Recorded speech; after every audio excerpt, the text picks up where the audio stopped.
إن الحمد لله نحمده ونستعينه ونستغفره ونعوذ بالله من شرور أنفسنا ومن سيئات أعمالنا من يهده الله فلا مضل له ومن يضلله فلا هادي له وأشهد أن لا إله إلا الله وأشهد أن محمدا عبده ورسوله يا أيها الذين آمنوا اتقوا الله حق تقاته ولا تموتن إلا وأنتم مسلمون يا أيها الناس اتقوا ربكم الذي خلقكم من نفس واحدة وخلق منها زوجها وبث منهما رجالا كثيرا ونساء واتقوا الله الذي تساءلون به والأرحام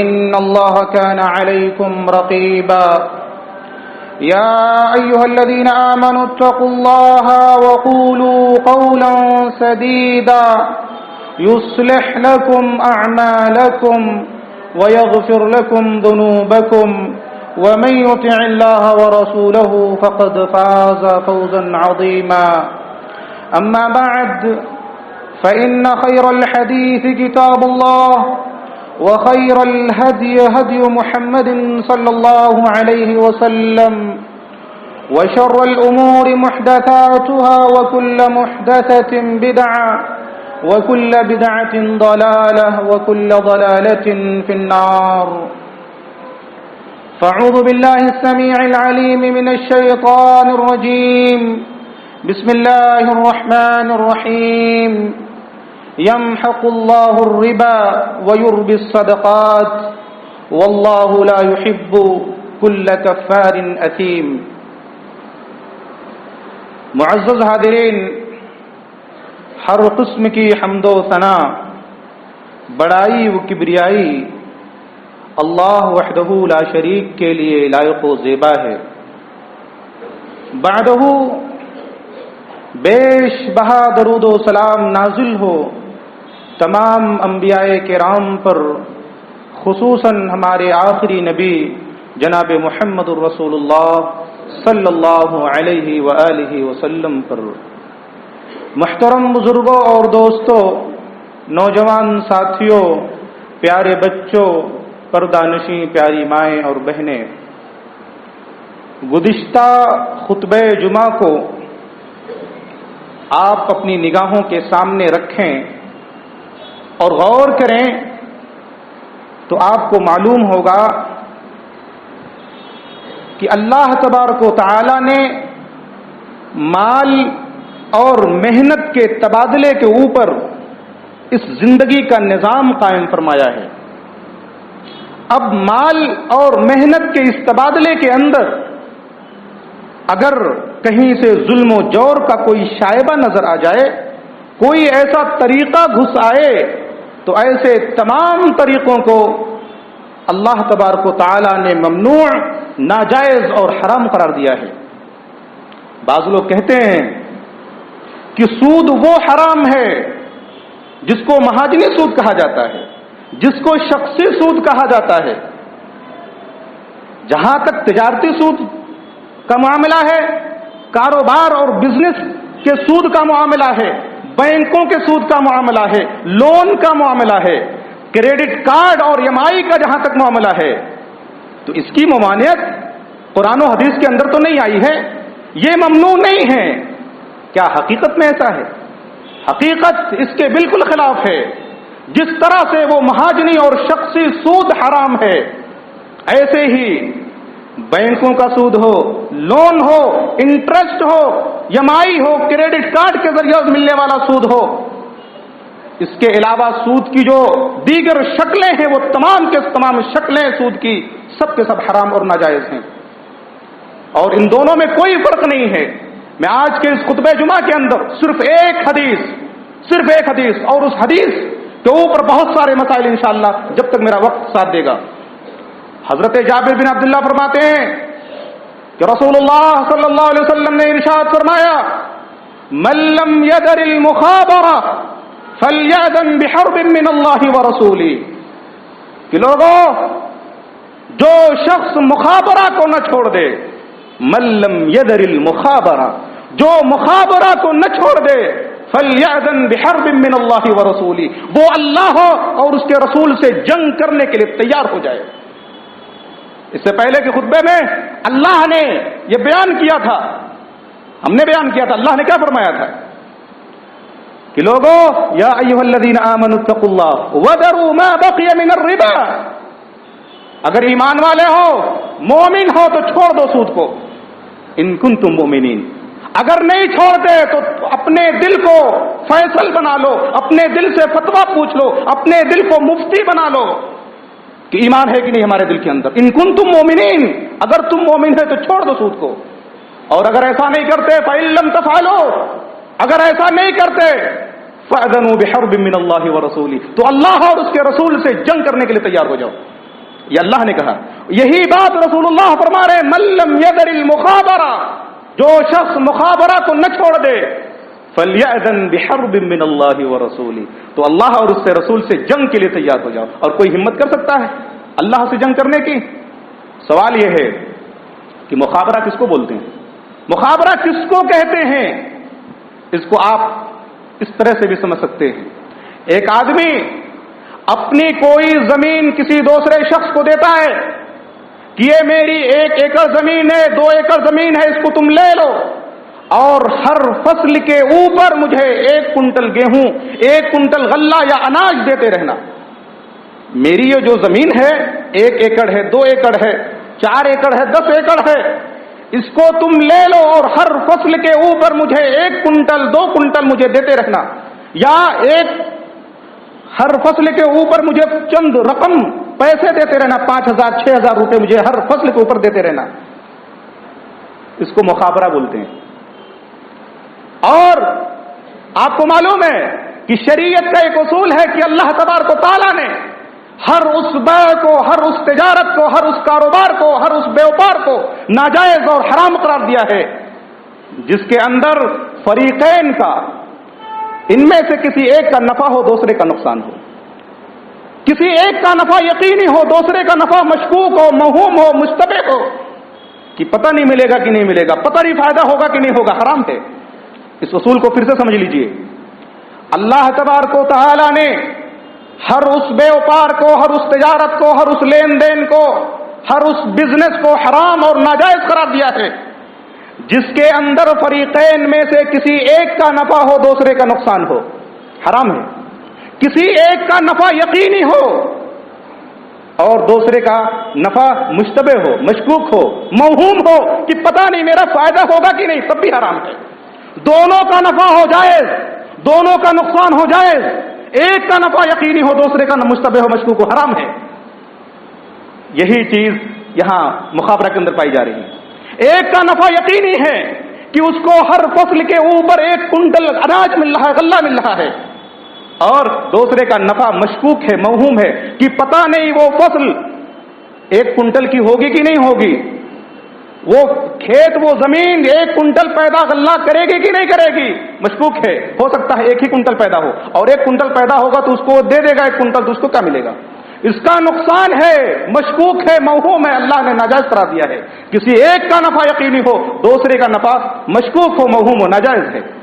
ایسے ہی کوئی شخص کسی آدمی کو 10 لاکھ روپیہ دیتا ہے، کہتا ہے یہ 10 لاکھ روپیہ لے لو اور تم کام کرو، ہر مہینے تم مجھے 15,000 20,000 روپے دیتے رہنا۔ بولو جائز ہے؟ ہر مہینے تم مجھے 10,000 یا 15,000 روپے دیتے رہنا، 10 لاکھ میں تمہیں دے رہا ہوں، بولو حرام ہے، اس لیے کہ نفع متعین ہے، ایک کا نفع متعین ہے کہ اس کو ہر مہینے، چاہے کاروبار چلے چاہے نہ چلے، کام کاج ہو یا نہ ہو، اس کو ہر مہینے دینا ہی دینا ہے، 15,000 20,000 10,000 جو بھی ہے۔ دوسرے کا نقصان ہے، ہو سکتا ہے اس کا کاروبار بند ہو جائے، ہو سکتا ہے اس کو نفع نہ ملے، ہو سکتا ہے کہ اس کو اس مہینے کے اندر لاس ہو جائے، تو کہاں سے پے کرے گا 15,000 20,000 روپیہ؟ حرام ہے۔ ہاں اگر وہ اس طرح سے کہے کہ میں تمہیں 10 لاکھ روپے دیتا ہوں، نفع میں برابر، نقصان میں برابر، جو بھی انکم ہوگی، مال میرا، محنت تمہاری، نفع میں دونوں برابر، نقصان میں دونوں برابر، فوراً جائز ہے، کوئی قباحت نہیں۔ اس حدیث کے اندر یہ مخابرے کی شکل بیان کی گئی ہے کہ اگر کسی ایک کا نفع ہو دوسرے کا نقصان ہو، کسی ایک کا نفع یقینی ہو دوسرے کا نفع مشتبہ اور مشکوک ہو، ناجائز ہے۔ اب ذرا آئیے اس حدیث کے تناظر میں بینکنگ سسٹم کو سمجھتے ہیں۔ آج کل بینکنگ سسٹم کو بے ضرر اور معصوم مانا جاتا ہے، اور سود کے اس نظام کو ایک نیا لباس اور ایک نیا جامہ پہنا کر کے لوگوں کے سامنے پیش کیا گیا ہے، اور اچھے خاصے پڑھے لکھے لوگوں کا دماغ خراب ہو کر کے رہ گیا ہے۔ لوگ سمجھتے ہیں ارے بینکوں کا سود تو جائز ہے، اس میں کوئی قباحت تو نظر نہیں آ رہی، لیکن اس کے اندر بھی یہی مخابرہ کی شکل پائی جا رہی ہے۔ سب سے پہلے سوال یہ ہے کہ بینک کہتے کسے؟ 99% لوگوں کا تعلق بینکوں سے ہوتا ہے، لیکن انہیں معلوم ہی نہیں کہ بینک کسے کہتے ہیں، بینک ہے کیا چیز۔ چند سرمایہ دار مل کر کے ایک ادارے کی ساہوکاری کرتے ہیں، ایک ادارہ بناتے ہیں، ایک ادارے کی نیو رکھتے ہیں۔ ادارہ مینس وہی بینک۔ شروع میں وہ سرمایہ دار لوگ اس کے اندر اپنا پیسہ انویسٹ کرتے ہیں، لیکن بینک کا اصل سرمایہ وہ ہوتا ہے جو دوسرے لوگ، سماج اور معاشرے کے لوگ اس میں اپنا پیسہ ڈپوزٹ کرتے ہیں، وہ اصل بینک کا سرمایہ ہوتا ہے۔ اور جس بینک کے اندر جتنا زیادہ ڈپوزٹ کیا جاتا ہے وہ بینک اتنا ہی اعلیٰ اور بڑا مانا جاتا ہے۔ بنیاد رکھ دی گئی، بینک کا قیام ہو گیا، اب سارے لوگ اپنی محنت کی کمائی، اپنا روپیہ پیسہ، اپنا سارا سرمایہ اس بینک کے اندر لے جا کر کے جمع کر دیتے ہیں۔ جس طرح جگہ جگہ سے خون اکٹھا ہو کر کے ایک جگہ آ کر کے جمع ہو جاتا ہے تو اس کو بلڈ بینک بولتے ہیں، ایسے ہی پورے قوم کا خون، محنت، پسینے کی کمائی سب نچوڑ کر کے ایک جگہ آ کر کے جمع ہو جاتی ہے تو اس کو بینک بولتے ہیں۔ اب یہ بینکوں کے ذمہ دار لوگ کیا کرتے ہیں کہ جو لوگ اس میں پیسہ ڈپوزٹ کرتے ہیں اس کو 3%، 5%، 7% شرح سود کے اعتبار سے ان لوگوں کو نفع متعین کر دیتے ہیں، تم 3%، 5% تمہیں نفع ملے گا۔ اب یہ لوگ جو پیسہ ڈپوزٹ کرتے ہیں بینکوں کے اندر، ان کا کوئی عمل دخل نہیں ہوتا بینکوں کے معاملے میں، بینکوں کی پالیسی کے معاملے میں، بینک کے اندر کون محاسب ہوگا، کون منتظم ہوگا، کتنے فیصد سود متعین کرنا ہے، ان کا کوئی عمل دخل نہیں ہوتا۔ یہ بس پیسہ ڈپوزٹ کر دیتے ہیں، ادھر سے آپ کو ایک کاغذ پہ پیپر مل جاتا ہے، اتنے % آپ کو ملنے والا ہے نفع سود کی شکل میں، بس۔ اب یہ بینک کے جو ذمہ دار ہوتے ہیں، یہ جو اربوں کھربوں ہزار کی تعداد میں جو پیسہ ان بینکوں میں جمع ہوتا ہے، یہ بڑے بڑے بیپاریوں کو، بڑے بڑے بزنس مین اور بڑے بڑے تاجروں کو، جو کمپنیاں چلاتے ہیں، جو فیکٹریاں چلاتے ہیں، ان سے سودا کرتے ہیں کہ ہم تم کو اتنے 1000 کروڑ روپے قرض دیتے ہیں، اتنے 1000 کروڑ۔ دیکھو نیرو مودی، امبانی، انڈانی اور دیگر بڑے بڑے بیپاری اور بزنس مین لوگ کئی 1000 کروڑ قرض دیتے ہیں اور ان سے بھاری مقدار میں سود لیتے ہیں، 40%، 50%، 45% سود لیتے ہیں ان سے۔ اب جب ادھر سے سود آ رہا ہے اتنی بھاری شکل میں، اتنی بھاری تعداد میں، تو یہ ڈپوزٹ کرنے والوں کو 3%، 5% دے دیتے ہیں۔ یہ ہے حقیقت بینکوں کی، اور بقیہ جو بچ رہا ہے یہ بینک کے سرمایہ دار، بینک کے ذمہ دار خود آپس میں تقسیم کر لیتے ہیں۔ اب یہ لوگ جو بڑے بڑے کمپنیاں چلاتے ہیں، جو بڑی بڑی فیکٹریاں چلاتے ہیں، یہ بازار کے اوپر، مارکیٹ کے اوپر قابض ہو جاتے ہیں، حاوی ہو جاتے ہیں، یہ بازاروں کا ریٹ طے کرتے ہیں، بازار کی چیزوں کو، سامانوں کو کبھی اس کے اندر اچھال لے آتے ہیں، کبھی گھٹا دیتے ہیں، پورا مارکیٹ ان کے کنٹرول میں ہوتا ہے۔ چیزوں اور سامانوں کے اتار اور چڑھاؤ میں انہی کا ہاتھ ہوتا ہے، بڑے بڑے کمپنیوں کے مالکوں کا، انہی بڑے بڑے سرمایہ داروں انہی کا ہاتھ ہوتا ہے۔ اب یہ لوگ جو بینکوں میں ڈپوزٹ کرتے ہیں نا، یہ لوگ یہاں بینک سے قلیل مقدار میں 3%، 5% سود لے کر کے آتے ہیں اور جا کر کے مارکیٹ میں دے کر کے پھر واپس چلے آتے ہیں۔ ادھر سے لیا 3%، 5% اور جا کر کے مارکیٹ میں جو بزنس مینوں نے اشیاء کی چیزوں کو، ان کے ریٹ کو بڑھا رکھا ہے، ادھر جا کر کے دے آتے ہیں۔ پھر ان کو حاصل کیا ہوا، ان کا فائدہ کیا ہوا؟ گول گھما کر کے پیسہ پھر انہی سرمایہ داروں کے پاس آ جاتا ہے۔ اس طرح سے ان کو سود کا کوئی فائدہ بظاہر نظر نہیں آتا، اسی وجہ سے اللہ تبارک و تعالیٰ نے ان کو اوپر تنقید فرمائی ہے، فرمایا یمحق اللہ الربا ویربی الصدقات، اللہ سود کو مٹاتا ہے اور صدقات کی پرورش کرتا ہے۔ سود کو کیسے مٹاتا ہے؟ سود خور کو مٹاتا ہے، سودی کاروبار کرنے والوں کو مٹاتا ہے، سودی لین دین کرنے والوں کو مٹاتا ہے، اور صدقات کی پرورش کرتا ہے۔ سوال یہ ہے کہ اللہ تبارک و تعالیٰ سود کو مٹاتا کیسے ہے؟ سود خور کی دنیا اور اس کی آخرت تباہ کیسے کرتا ہے؟ اور صدقات کی پرورش کیسے کرتا ہے؟ یہ سوال ہے۔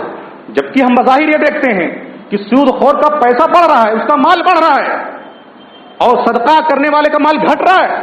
ارے بھائی، کسی آدمی کے پاس 100 روپیہ ہے، اس نے اپنا کسی کو 100 روپیہ قرض دے دیا، 1 مہینے کے بعد 110 روپیہ لے رہا ہے، تو 10 روپیہ اس کا بڑھا کہ نہیں بڑھا؟ اور کسی آدمی کے پاس 100 روپیہ ہے، وہ 10 روپیہ اللہ کی راہ میں صدقہ کر دیا ہے، تو اس کا گھٹ گیا کہ نہیں؟ اس کے پاس 90 روپیہ بچے، تو گھٹ رہا۔ بظاہر دیکھنے میں ایسا لگ رہا ہے کہ سود خور کا پیسہ بڑھ رہا ہے اور صدقہ کرنے والے کا پیسہ گھٹ رہا ہے۔ یہ کون سی لاجک ہے؟ جبکہ اللہ کہہ رہا ہے یہ لاجک، یہ یورپ کے لوگ تسلیم نہیں کرتے، امریکہ اور برطانیہ کے لوگ تسلیم نہیں کرنے والے۔ یہ لاجک صرف اور صرف ایک مومن، ایک موحد، ایک اللہ کو ماننے والا، اللہ کا خوف رکھنے والا اس کو مانتا ہے۔ قرآن جو کہتا ہے یمحق اللہ الربا، اللہ سود کو مٹاتا ہے، سود خور کو مٹاتا ہے، اس کی دنیا اور آخرت دونوں تباہ کرتا ہے۔ کیسے مٹاتا ہے؟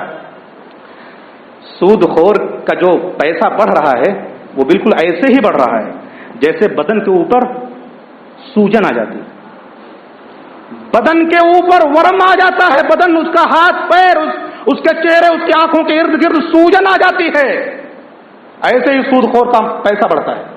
بظاہر اس کے بدن کے اندر جو سوجن آتی ہے، اگر عقل مند آدمی ہوتا ہے تو کیا کہتا ہے، کیا سمجھتا ہے؟ فوراً ڈاکٹر کے پاس جاتا ہے، وہ یہ سوچتا ہے کہ بدن کا یہ ورم، بدن کی یہ سوجن کہیں تباہی کا پیش خیمہ تو نہیں ہے، کہیں یہ موت کی نشانی تو نہیں ہے، فوراً ڈاکٹر کے پاس جاتا ہے۔ عقل مند آدمی بدن کے اس سوجن کو اچھا تسلیم نہیں کرتا۔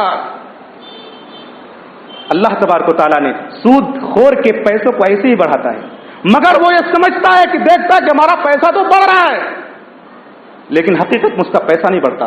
اور ایک سود خور کی سماج کے اندر کیا حیثیت ہوتی ہے؟ آپ دیکھو، BMW سے جا رہا ہے، مرسیڈیز سے جا رہا ہے، اور بڑے بڑے فارچونر اور بڑی بڑی گاڑیوں سے جا رہا ہے، ایک معمولی آدمی کہتا ہے کہ دیکھو سود خور جا رہا ہے، کیا عزت رہ گئی؟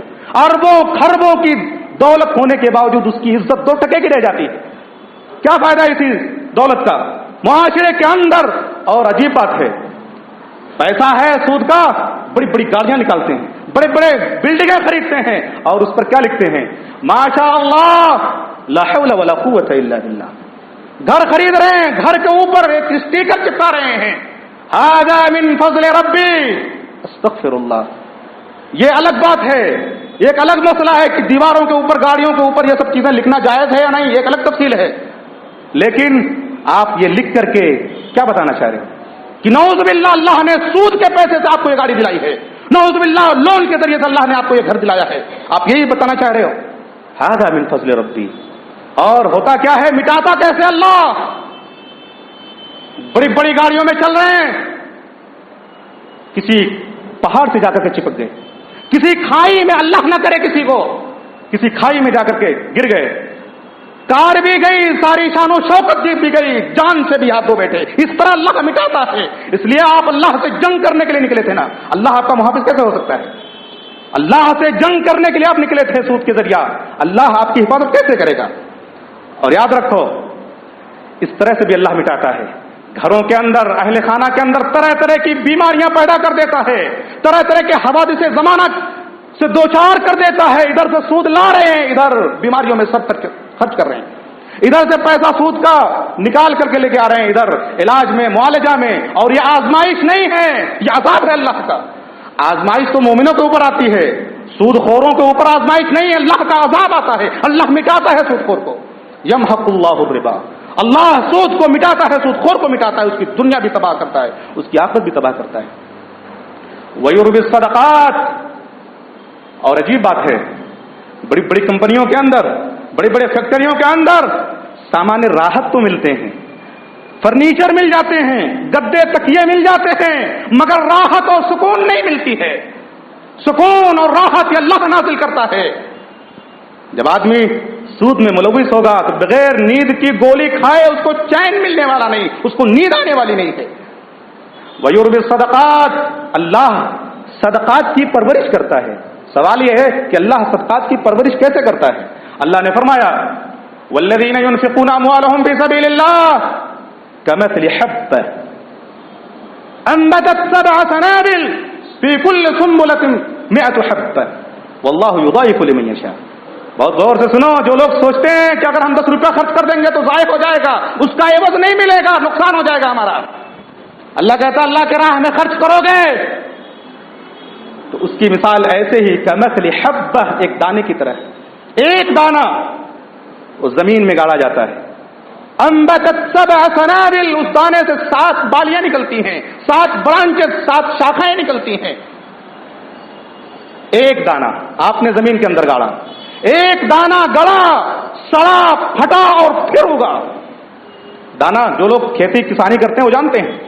ایک دانہ زمین کے اندر گڑا, سڑا, پھٹا اور پھر اگا, اور جب اگا تو اس کے اندر 7 برانچز, 7 شاخائیں نکلتی ہیں. اللہ کہہ رہا ہے فی کل سنبلۃ 100 حبۃ, ہر بالی 7 بالیاں, ہر بالی کے اندر 100 دانے.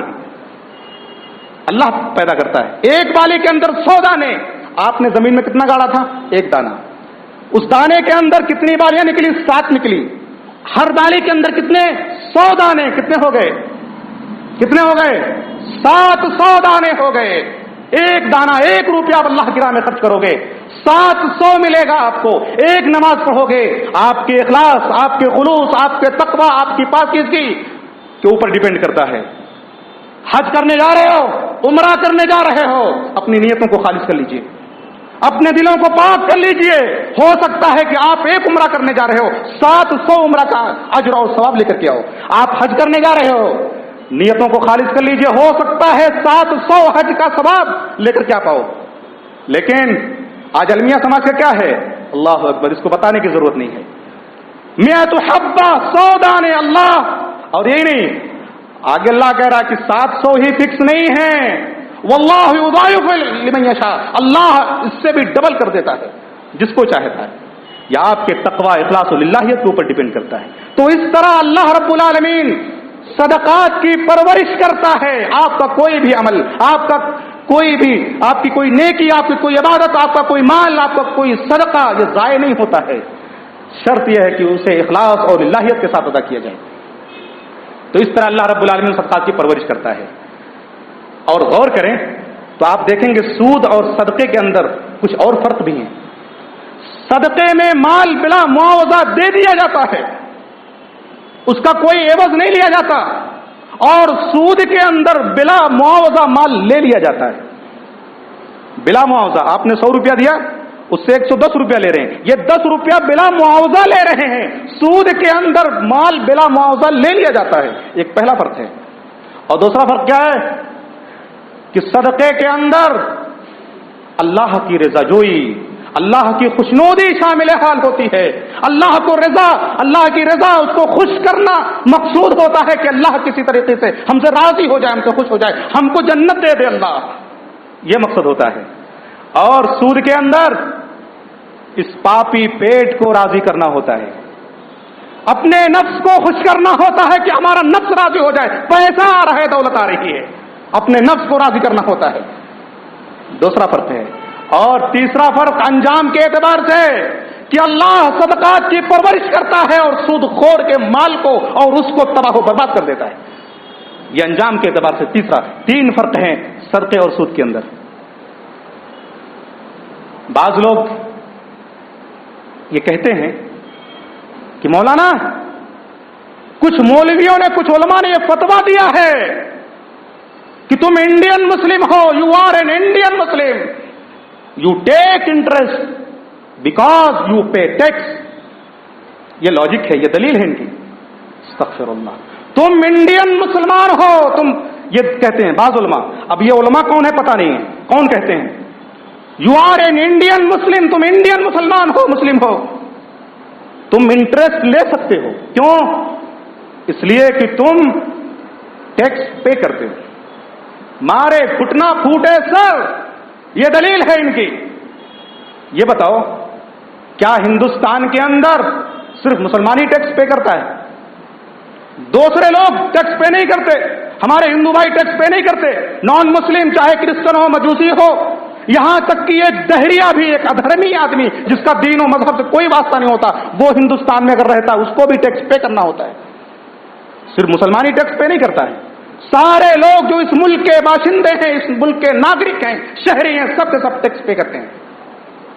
لہذا یہ کہنا کہ تم مسلمان ہو، انڈین مسلم ہو، اس وجہ سے تمہارا جو ہے سود لینا جائز ہو سکتا ہے، اس لیے تم ٹیکس پے کرتے ہو.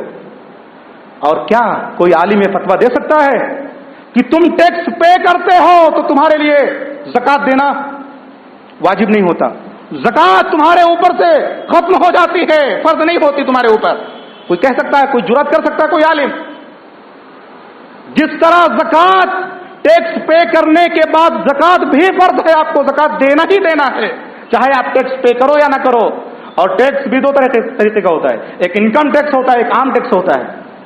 جو بڑے بڑے پیسے والے لوگ ہیں جن کی انکم بہت زیادہ ہے منتھلی، سالانہ، ان کو ٹیکس پے کرنا پڑتا ہے، یہ کمائی کا ٹیکس ہوتا ہے.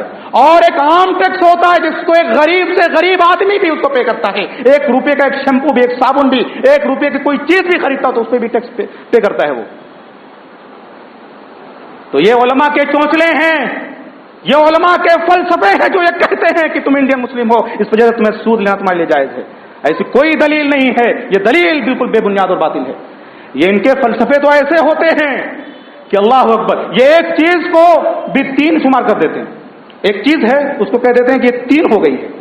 کہتے ہیں کہ ایک ٹیبل کے اوپر ایک انڈا رکھا ہوا ہے، ایک فلسفی بیٹھا ہوا ہے، 2 لوگ اور بیٹھے ہوئے ہیں. تو کسی نے کہا کتنا انڈا ہے؟ کہنے لگے 3. کہا کیسے؟ کہا ایک انڈا جو ٹیبل پر رکھا ہوا وہ تو ایک انڈا ہے، بظاہر دیکھنے میں لگ رہا ہے ایک انڈا ہے. اس انڈے کو دیکھ کر کے میرے ذہن کے اندر جو دوسرا انڈا پیدا ہو گیا ہے، اس انڈے کی شکل، صورت، لذت جو میرے ذہن میں پیدا ہو گئی تو دوسرا انڈا میرے ذہن میں ہے. اور تیسرا انڈا، آپ نے بھی اس انڈے کو دیکھا تو آپ کے ذہن میں بھی اسی کی شکل، صورت اور لذت پیدا ہو گئی ہے، تو تیسرا انڈا آپ کے ذہن میں ہے.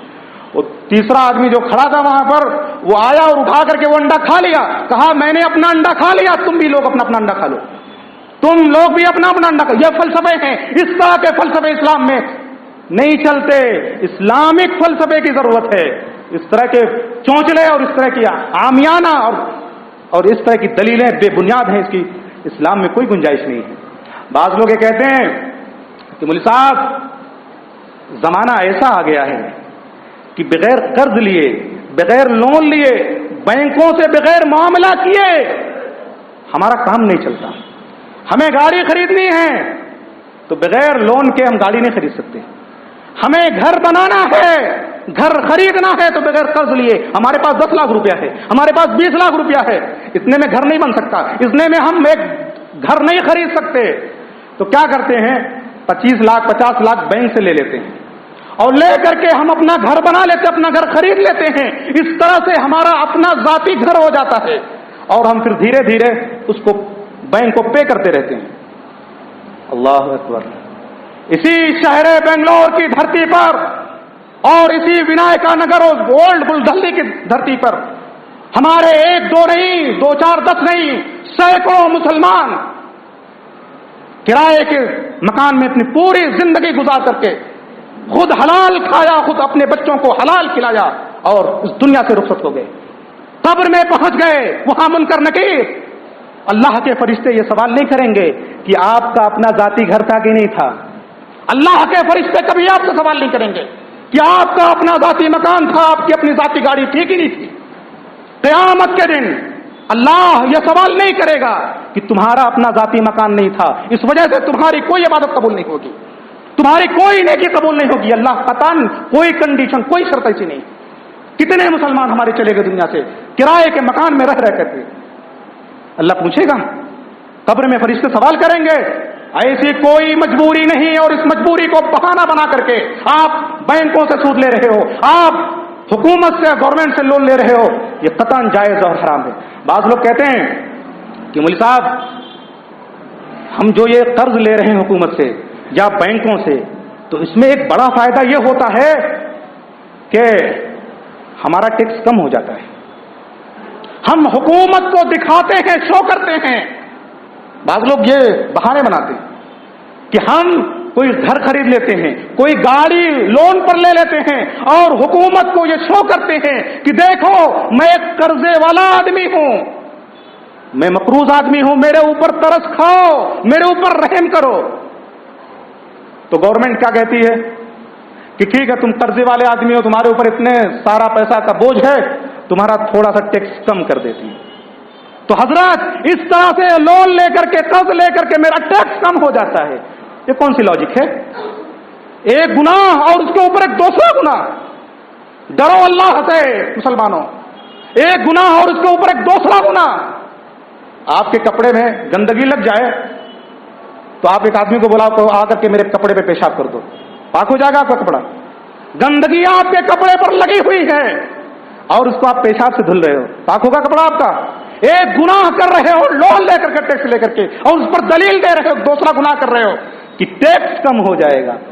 یہ لاجک، یہ فلسفے، یہ چونچلے اسلام اور شریعت کے اندر چلنے والے نہیں ہیں۔ مومن ہو، مسلمان ہو، اللہ کا خوف دلوں کے اندر ہے تو چھوڑ دو۔ بعض لوگ کہتے ہیں کہ مولوی صاحب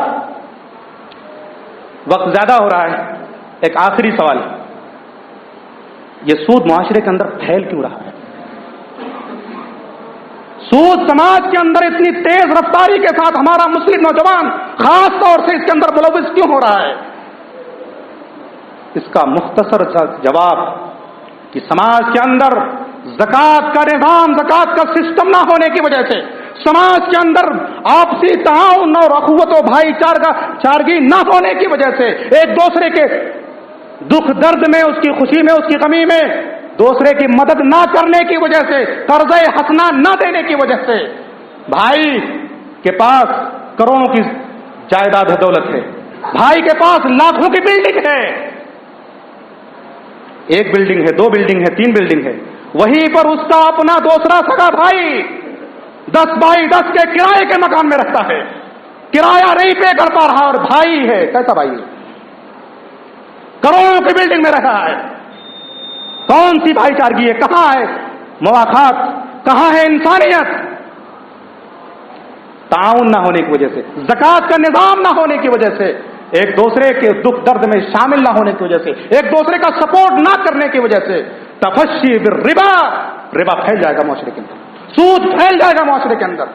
لہذا یا ایھا الذین آمنوا اتقوا اللہ، اے لوگو اگر تم سچ مچ میں ایمان والے ہو تو اللہ سے ڈرو، ان کنتم مومنین، اگر تم ایمان والے ہو، فإن لم تفعلوا، اگر تم ایسا نہیں کرتے، کہتے ہیں مولوی صاحب اگر بھائی کو دے دیں گے تو بیوی ناراض ہو جائے گی، بھائی کو اگر 1 لاکھ 2 لاکھ دے دیے یا بھائی کو اپنی بلڈنگ میں لا کر کے بسا دیے تاکہ بھائی کو کرایہ نہ دینا پڑے تو بیوی ناراض ہو جائے گی، یہ ہے۔ بیوی سے ڈرتے ہو؟ بہت ساری چیزیں بیویوں کو بھی بتائی نہیں جاتی، جیسے بہت ساری آپ اپنی باتیں باہر ہی رکھتے ہو، بیوی کو سامنے نہیں پیش کرتے۔ بھائی کی مدد کر رہے ہو، بھائی کی مدد کرنا چاہتے ہو تو کیا ضرورت ہے بیوی کو بتانے کی؟ نیکی کرو، دائیں ہاتھ سے خرچ کرو، بائیں کو پتہ نہ لگے۔ اللہ نے آپ کو نوازا ہے تو بھائی کی مدد کرو، اپنے سگے بھائی کی، سماج کے اندر رہنے والے مسلمانوں کی۔ ہمارا یہ مسلم نوجوان، ہمارا یہ مسلم سوسائٹی، سود کی جو تباہیاں ہیں، سود کے جو نقصانات ہیں، اس سے بچاؤ۔ اور اگر کوئی نہیں آگے آتا ہے تو سن لیجیے آپ، پوری قوم، پورا سماج، پورا معاشرہ اس کا گنہگار ہوگا۔ اس لیے اللہ نے زکوٰۃ کے نظام کو پیدا کیا ہے، قانون بنایا ہے کہ زکوٰۃ کو فالو کرو۔ بہت سارے لوگ ہیں اپنے بھائی کو زکوٰۃ نہیں دیتے، زکوٰۃ اپنے بھائی کو نہیں دیتے، وہ نہ جانے کہاں کہاں مسلم پرسنل لا بورڈ اور نہ جانے کہاں کہاں کن کن اداروں کو وہ پیسہ جمع کرتے ہیں بھاری مقدار میں، لاکھوں کی تعداد میں، بھائی پریشان حال ہے مگر بھائی کو نہیں دیتے۔ ارے بھائی زکوٰۃ آپ کے اوپر فرض ہے، آپ کے پاس زکوٰۃ کے پیسے ہیں، بغیر بتائے اپنے سگے بھائی کو دے دو، اس کو پتہ ہی نہ چلے کہ زکوٰۃ کا پیسہ اپنے بھائی کو دے رہے ہو، اس کو لگے کہ میرا بھائی میری ہیلپ کر رہا ہے، میری مدد کر رہا ہے، آپ کو اس سے زیادہ اجر، اس سے زیادہ نیکی ملے گی آپ کو۔ لیکن نہیں، واہواہی کے چکر میں وقت بہت زیادہ ہو رہا ہے۔ اللہ تبارک و تعالی ہمیں اچھی سمجھ اور اچھے عمل کی توفیق عطا فرمائے، سود کی اس لعنت سے ہمیں اپنے آپ کو بچائے، پورے سماج کو بچائے، اچھی سمجھ اور اچھے عمل کی توفیق عطا فرمائے، جب تک زندہ رکھے، اسلام پر زندہ رکھے، جب خاتمہ ہو تو ایمان پر ہو۔ اقول لکم ما تسمعون واستغفر اللہ لی ولکم ولسائر المسلمین واستغفروہ انہ هو الغفور الرحیم۔